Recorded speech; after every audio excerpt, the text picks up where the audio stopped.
السلام علیکم ورحمۃ اللہ وبرکاتہ۔ آج ہم سورہ بقرہ کی آیت نمبر 44 اور 45 کی ٹرانسلیشن کریں گے، تو آئیے سبق شروع کرتے ہیں۔ اعوذ باللہ من الشیطان الرجیم، بسم اللہ الرحمن الرحیم۔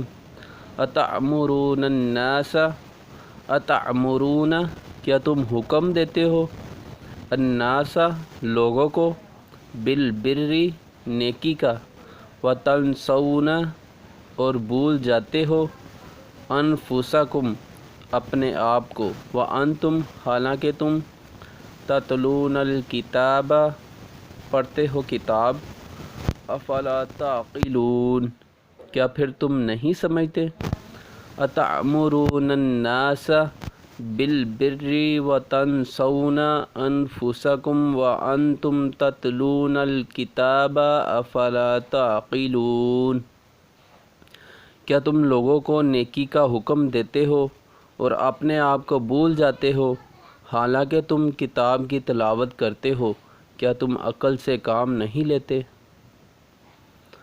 واستعینوا اور تم مدد حاصل کرو، بالصبر صبر کے ساتھ، والصلاۃ اور نماز کے ساتھ، وَإِنَّهَا اور وہ، لَكَبِيرَةٌ بڑی دشوار، إِلَّا مگر، عَلَى الْخَاشِعِينَ عاجزی کرنے والوں پر، وَاسْتَعِینُوا بِالصَّبْرِ وَالصَّلَاةِ وَإِنَّهَا لَكَبِيرَةٌ إِلَّا عَلَى الْخَاشِعِينَ اور صبر اور نماز کے ذریعے سے مدد حاصل کرو، اور بے شک نماز ضرور دشوار ہے، سوا ان لوگوں کے جو اللہ کی طرف جھکنے والے ہیں۔